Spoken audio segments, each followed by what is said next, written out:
Hello, everybody. Welcome back to Vishal and Company.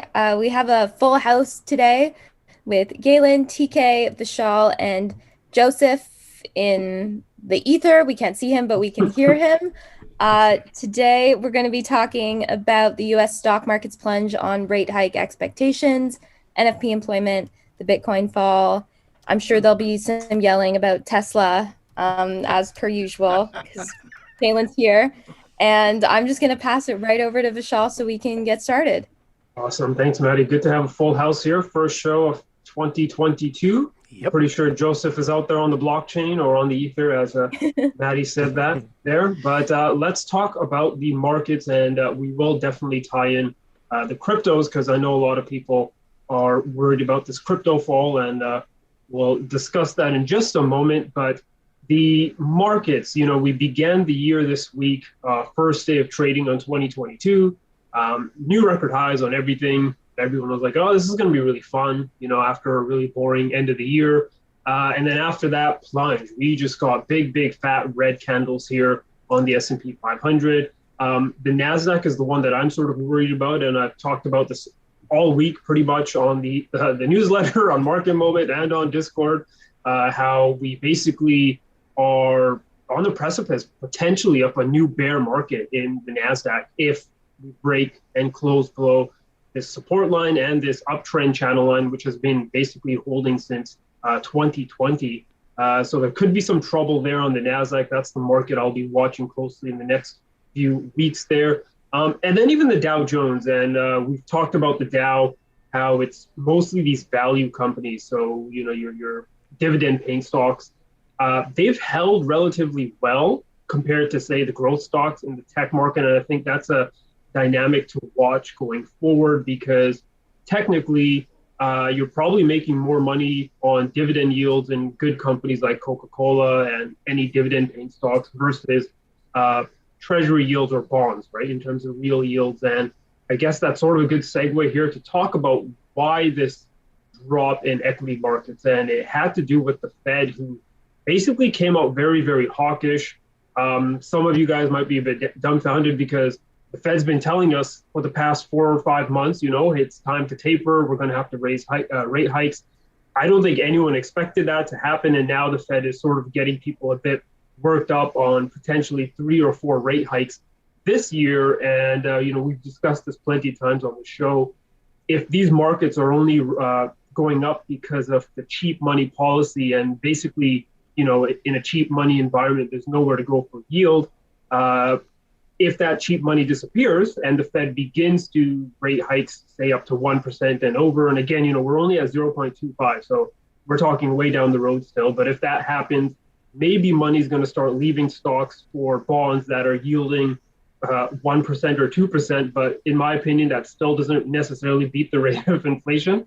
So we'll have to see what goes on there. But what is getting the market worried is this chart here, which is the US 10-year yield chart, which is now at 1.76%, breaking out above this sort of resistance zone. And now we're looking potentially at 2%. So the market is pricing in rising interest rates. And if we go down here to the good old Fed futures, the Fed watch tool, obviously here in the January meeting, no one's expecting any rate hike. There's some people, maybe 8.1% of the market thinks there will be a rate hike in June. But if we look at March of 2022, if this works, there we go. There is a 75.8% chance of rate hike in March 2022 or on March 16th, 2022. And it's only a 25 basis hike though. So it's not, anything too crazy. Honestly, I think that's optimistic. Think it's optimistic? Okay, yeah. I mean, we'll talk about that because there are people who are saying that might be optimistic given this data now with the job numbers. So that's the interesting thing, right? Because it sort of seems, and we've talked about this, the Fed sort of seems like they're stuck where, the real economy looks like it's not really improving. And remember, the Fed's been telling us inflation has nothing to do with their monetary policy. It has everything to do with supply chains, but that sort of changed now because now people are asking, okay, you've been saying that you want to raise rates because of inflation, but how is raising rates going to impact the supply chain, right? So they're sort of being caught there because now everyone knows that they have to raise rates because it is the monetary policy. There's too much cash out there. It's really nothing to do with the supply chains per se. Well, they've managed to make the inflation not exist because they kept pumping it into the market. That's where we saw all the inflation. That's why we have the everything bubble right now. And now that the real world is starting to experience some inflation because they injected some pandemic dollars into the actual society, where now that we're seeing that sort of float up, we're going to see people try to pull that shit out of the market. It's just going to be a nasty fucking circle, man. If they don't pull money out of the markets, they're going to just go more in debt, right? Borrow more money to buy things. But if they do that, it's better to have lower rates than higher rates. So it's that, as you mentioned, like, a lot of people are here saying that the Fed is sort of stuck. But let's quickly go over this employment number. We were expecting 420. And we got 199. 122,000 jobs for the month of December. Ouch. But we only got 199,000, a pretty big miss. However, the unemployment rate dropped, though, to 3.9%. But it gets people a bit it got people shook because December is generally, Christmas time. So all these people are hiring part-time. Yep. A lot of people were expecting that, December is always usually a positive month for job creation.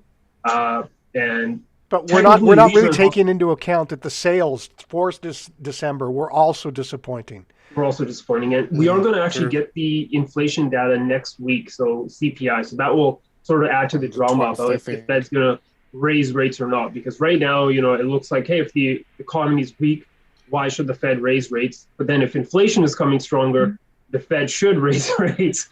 So it's going to be quite the wild ride here. But it's something we were, or I think a lot of us were expecting going down the road where a lot of us thought it wouldn't happen. But we're at that point now where the Fed sort of has to do something. But I want to remind you guys that anything can change from now till March. If there's more lockdowns, more restrictions, and it mandates more cheap money policy, the Fed can easily sort of say, hey, we wanted to raise rates, but because of the new variant or whatever, and because of governments now having to take out more debt and pay more money, we're going to have to kick the can down the road. And then it gets to that point where, a lot of speculators will be asking, okay, is the Fed just making up excuses now? Or is it true that they can't really raise rates in this environment because it would hurt governments and consumers? So fun times. It's going to be fun times. That's true. I feel Any comments from you, TK? I know you probably have a lot to say about this. Yeah, I think the biggest thing I saw coming out from a lot of this is two main things. People have moved out from, I don't like the terms, but the growth sector. So companies that have these unexpected future growths that they want, and they've moved into more traditional or value-based stocks, which is ironic, is something we've talked about for a while now. And I think if you just stayed in the traditional, you would have been fine. You would have been fine. You would have missed, some gain or whatnot throughout the couple months. But the net benefit is not as great now, seeing what's happened so far. And the best example is ARK. The other thing that's happened is people are now questioning more some of the banking sector as well. Yep.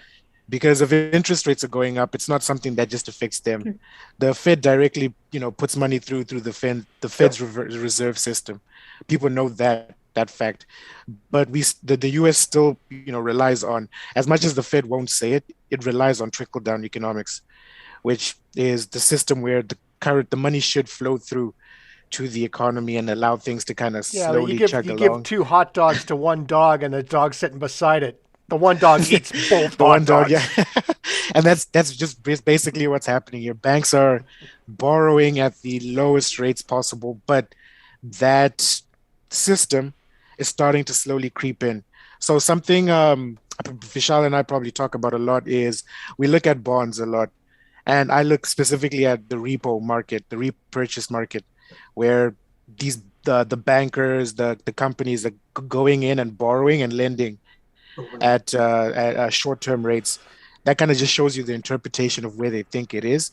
The market is still liquid, but if we saw liquidity was drying up Yep. because people were not trying to put out those loans that people were not trying to lend out with the increased risk Mhm. that's out there. And this kind of trickles down to us now, where if you've noticed, your banking is probably advertising you higher interest rates on your personal loans. They're not allowing you to take certain lines of credit. Elon Musk actually came out with one of these statements where he said banks are now not allowing you to take not allowing people under 18 to take business loans above 12,000 or something like that. But you can take a student loan above 100,000, whatever it is. And he's like, yeah, this slow change in dynamics trickles down, but the money actually never gets down to the people. And that's kind of the mismatch in the economy that's kind of weird right now, that I'm like, oh, Yeah. yeah, you know what? This is probably something that's uh, going to domino at some point. Yeah. The big question now for a lot of people is, where does it start? Who's going to tip the domino? We thought it was going to be Evergrande or Evergreen or whatever it is in I think China it has yet to do that. It's still scrambling around trying to figure out what it's going to do. pay off And its I true. think, yeah, and I think the Chinese economy is still braced for what's going to happen. And that in turn will flip the switch for the global economy, because China, as much as people want to hide it, I suppose, is the largest consumer of everything that's made. That's So true. when they start like in the resources and all that shit, so if they Resources. decide that they're going It's to the pull pulling back, it's going to hit everybody. True. I think that's kind of why as well. I'll be upfront. I'm a China bull. I'm a China, so I'll be completely upfront All there. right. You read Ray Dalio's new book? I read but yeah, I think it's true. I think it's true. We're seeing a change in power, Yeah. and it's like the school bully is seeing a new bully come in, and they don't like the fact that this bully is bigger, better, and is younger. So it's an interesting dynamic. But the Chinese government has had a history of popping their bubbles before they turn into excessive bubbles. So I feel the whole thing with all the tech stocks that all the fines and all that Yep. is just their way of controlling that. But they took their chips off the table before things got serious.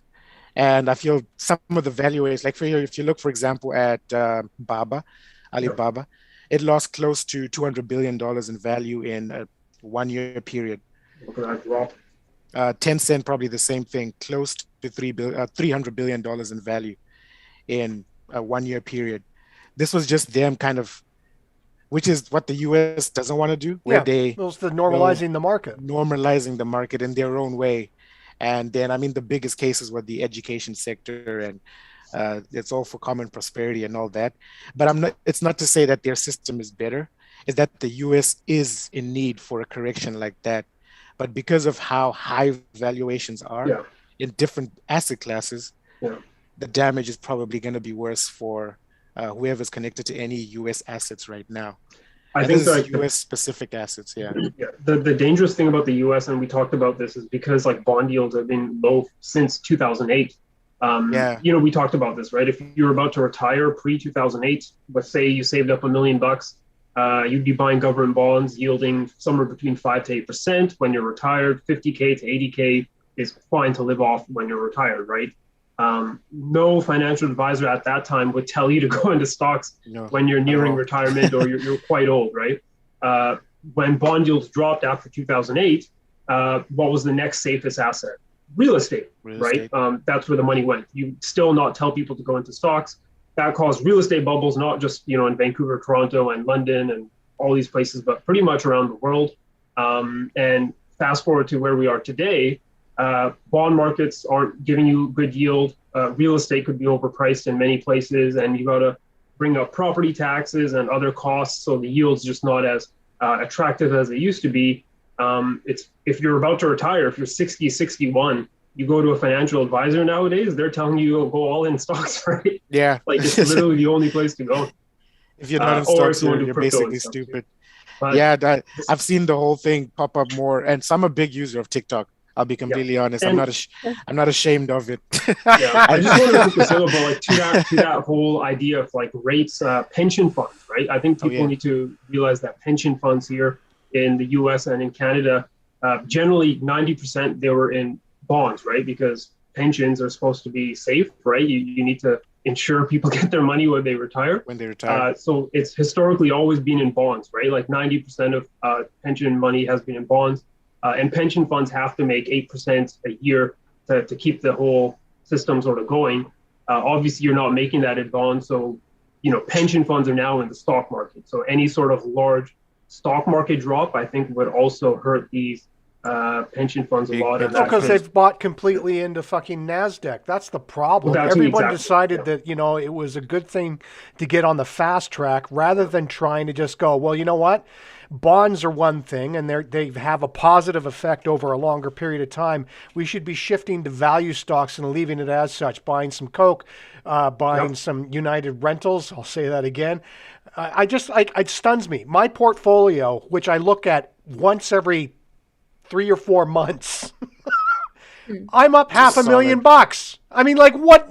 Like I didn't have to work at this. Solid. There's no like daily thing that you have to keep your eyes peeled and lose your mind and jump on all these. It's just useless headaches, and more or less most of the time you're just filling somebody else's pocket. So that's true. If with these pension funds, they made the complete wrong choice by jumping on the equity train when they went and decided to get these meme stocks because it looked good on paper. The problem is it's paper. Until you take it out of the market, it means nothing. True. And have you noticed the trend? A lot of the paper millionaires are moving to places like Puerto Rico because there's no capital gains tax. That's Mexico as well. Yeah. Mexico as well. I know he's popular for, and back to the TikTok thing, he's popular on YouTube for boxing, is Jake Logan Paul, yeah. But he also deals in a lot of NFTs. He's pretty big in the NFT space, and he's making an NFT game and all this. Yeah, I'm sure. And I was just like, this is the epitome of what the culture wants right now. It wants yield. I knew Joseph wouldn't like anything for yield. Anything for yield. And he's actually on his podcast. He's got a big following. I don't know how many subscribers, but they have a big following. Yeah. And he's advocating for people to. He doesn't say take your life savings and put them into the crypto space, but with the guests he brings on, he implies it. The thing is, if you buy one of his NFTs, you're spending like $3,000, and it's just utterly ridiculous because it's just a pixelated image of this guy who's standing there with his boxing gloves on, and no one's around to pump him. What people don't understand is as soon as, and it will happen, and it has already sort of happened, the market's saturated and will become so. And there won't be an whatever the fuck they call them, NFTs that are worth anything. The jackass that spent $200,000 for an 8-year-old artwork, should be kicking himself in the ass right now. An 8-year-old's artwork. Thing is, NFTs have already evolved beyond the art space. Now, if you want to buy a tree in one of the metaverses, like the Sandbox, it's an NFT. Like all the land you buy in the metaverse is the largest form of derivative I think I've ever seen. It is, of course. Everything there is an NFT. Everything. It is the next evolution of non-fungible tokens. Everything you buy there, from avatars to trees to houses, cows to people, they're all NFTs. Man, we're fucking doomed. I happen to agree with you. I think we're all fucking doomed.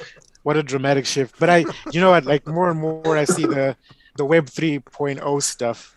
And again, this is on TikTok. Okay. So a lot of people are like, oh yeah, I work in the not in the NFT space, but in the Web 3.0 space. Yeah. And they're like advocating for how it's going to change how we live and all of that.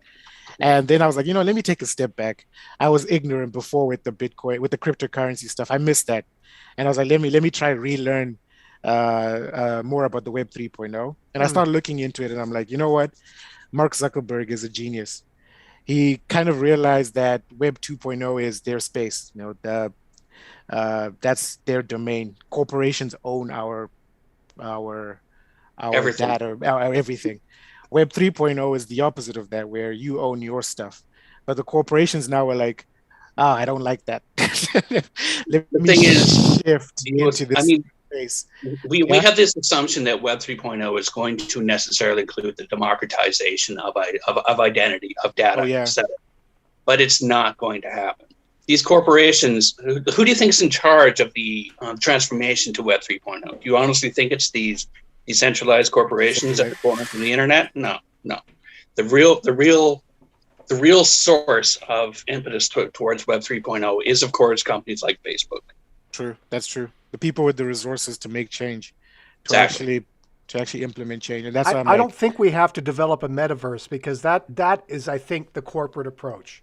I think what we should be developing is a way of blockchaining yourself, so if somebody steals your fucking data, they at least have to pay for it.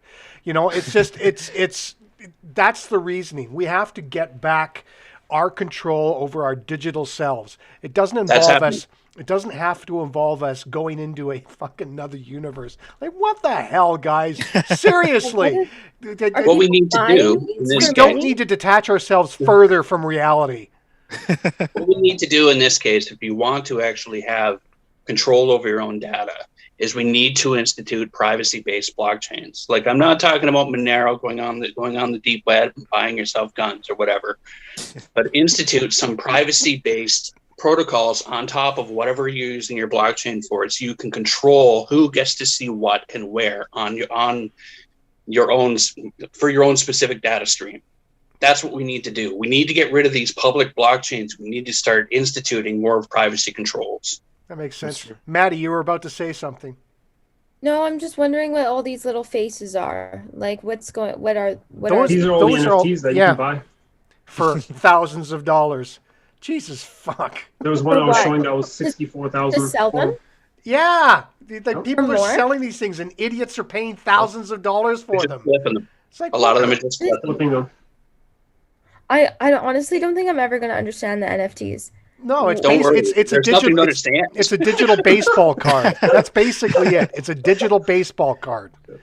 I mean, at their present iteration, they're just digital baseball cards. But I mean, like, they do have use value. There are things that you can actually do with them.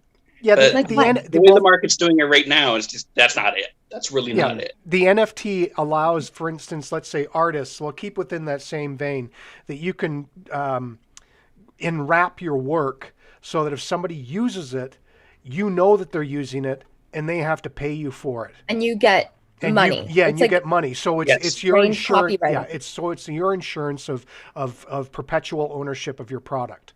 Now, that's an interesting concept, and could have some things, but I mean, sending out these little fucking 8-bit squares of color to somebody and saying you want to charge them $1,000 for it is just fucking ridiculous.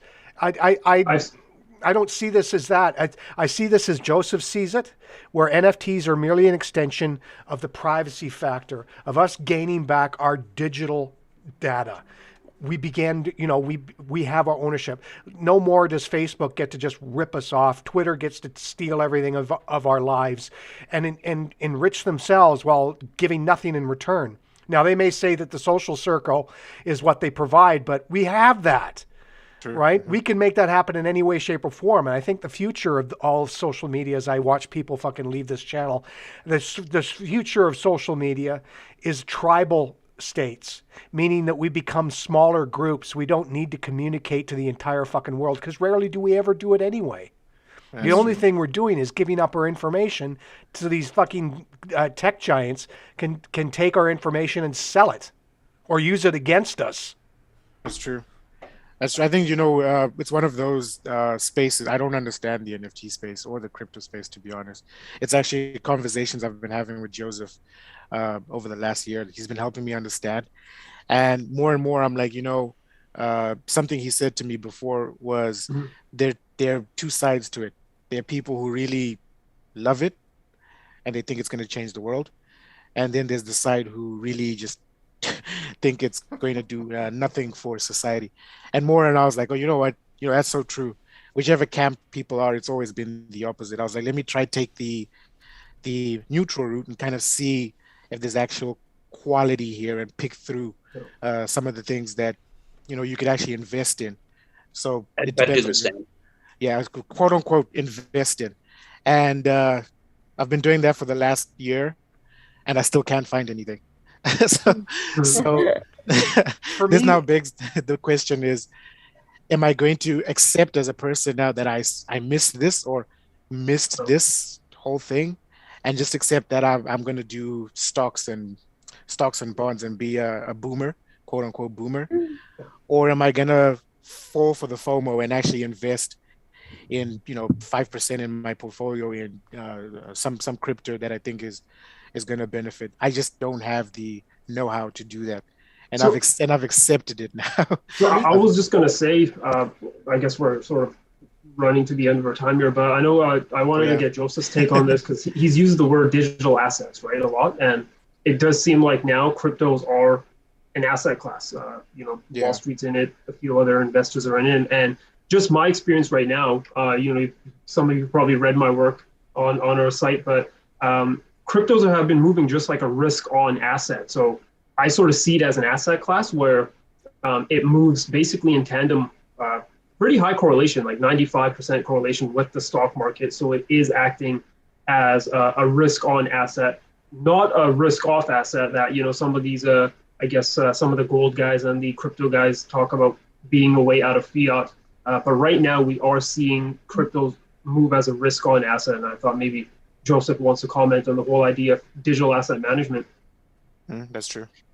Well, we take Bitcoin, for example. We can actually, right now, Bitcoin, Satoshi Nakamoto did not look at Bitcoin as being an asset. He wanted it specifically to be a currency. Yeah. But it's mostly the way it's been adopted since its inception that's actually turned it into an asset, because it's enhanced the volatility in the beginning and starting to taper off a bit more now, but it's still more volatile than any other asset out there. And it's not necessarily ever going to receive the same kind of treatment that like a fiat currency will, in terms of exchange value. Like it's while the prices are so volatile, it's always going to be somewhere you potentially put your money to hopefully make it grow. Like it's always going to be speculative. It's never going to turn into any kind of a fiat currency. That's more of an abrogation of what Nakamoto wanted.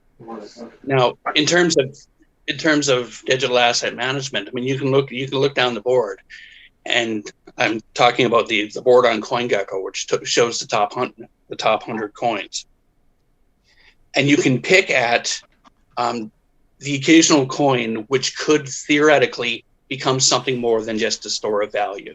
And I'm talking about the Ethereums, the Cardanos, the Solanas, these other places which provide secondary ecosystems where potentially games and, honestly, you really should look beyond games. Programs can originate where extra stores of value can come from. We don't even have a designation for what these are yet, because we haven't seen them. Well, see, that's for me. It's yes, these cryptocurrencies are out there, but the problem I've always felt with this is not just that they're an asset, is that the fact is that they're sitting on what is the real value, which is the blockchain. Bitcoins and cryptocurrency in and of themselves are just byproducts of closing the block. Sure. Right. Yeah. And basically what does the work, what makes the actual action happen, what produces the value is the blockchain. And I think we've been completely misdirected to believe that the cryptocurrency is the end result, and thus I think it's the tail wagging the dog. The problem with this is that hold on a second. Sure. Well, Ethereum, it's a token. It's the blockchain that it sits on that does the work. Ethereum is the coin which gives you access to the Ethereum ecosystem. Well, exactly, but that's not the point. The point is that what it actually does is it sits on top of the functional layer, and the functional layer is the one that does the automated contracts and all that other kinds of stuff that's actually going to do something. So the real value for me in cryptocurrency, which is a misnomer, is the blockchain that sits beneath it. It's the thing that actually does the work. This is always the way that they've put value on the cryptocurrency was more or less just to incentivize people to close the blocks so the actual blockchain could function. And I think we've become distracted in that. This is the value. The cryptocurrency and people like Nassim Taleb, who I completely fucking respect and have all like the guy's intellect is amazing, is dead set that, you know, everything will be solved, that the currency no longer resides with the government, therefore crypto is the way out. I don't believe that. I don't believe it's a currency problem. I believe it's an economic problem. It's something that's far deeper, and currency is just a system. It's a symptom of the whole the situation. So swapping between cryptocurrency and fiat currency won't make a difference. We'll be trading federal banks to 10 people that hold fucking, you know, the Bitcoin ecosystem, or because pretty well every one of them is owned by a majority of very small individuals. So we're just going from one set of federal banks to another set of federal banks. Right? The system's not going. The system doesn't change. We've just changed the face of it. So what I'd like to see is I want to see a bigger emphasis on blockchain and what it will provide society and culture, which I think is a tremendous opportunity and potential. The fact, as I said, we can now decentralize the way that we do things as businesses, as humans and individuals. I can have a decentralized autonomous organization. I can create a company that will have its own board meetings, create its own mandate, start its product production, set up distribution, conduct sales, ship out those products, collect the money, and basically just wait for it to fucking end up in my bank account. This is a beautiful thing. I don't have to sit and wait for Amazon to do it for me. That's true. Do you know, before we log off here, Jeff Bezos was in an interview in, I think, 2018. He was getting some prize for being a global citizen or something like that. And he was talking. Yeah, I forgot the interview, but he was with Michael Lewis. The interview was Michael Lewis. And in the interview, he was asked, oh, you know, when you were looking at Amazon and how it started, the internet was in its, you know, beginning phases. There was a 1998 when people started realizing, oh, you know what, this is picking up really good. You know, every internet company is growing by like 200% on bookings, not sales, anyways. And he said to himself, he said during the interview, you know what, it's ironic that at the time when I wanted to start the company, my ambition was to, you know, sell books. That was my focus. I did not picture Amazon becoming what it is today because I didn't understand what the technology was at the time because the infrastructure was not ready for it. And it's a big thing that's happening now. What Galen's alluding to is we have the, you know, the blockchain, the cryptocurrencies, the NFTs, but the system is not ready to receive that just yet. But once it does, it's just going to go straight back into that system. And this is the economics or the capitalistic system or whatever we want to call it. It's going to go into that system, and the infrastructure is going to adapt to it if we continue as people to think of the capitalistic system. It's kind of what he was alluding to. And now look at Amazon is selling basically everything. This is a company that went from selling books, and that was his great innovation. And now it's in AWS and in web services. So I'm like, you know what? Yeah, we're probably at the beginning of this. So I'm going to sit back and watch as things happen, watch his companies go bankrupt, and watch his NFTs go crash. And then hopefully the winners will come out at the end.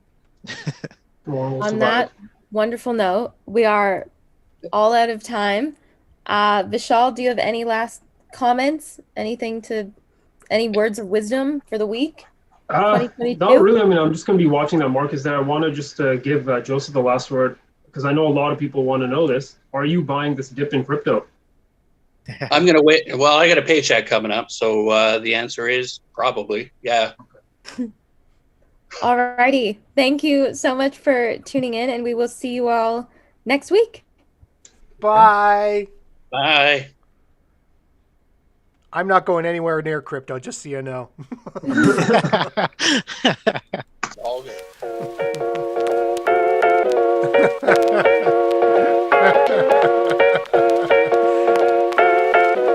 You think people would have guessed that?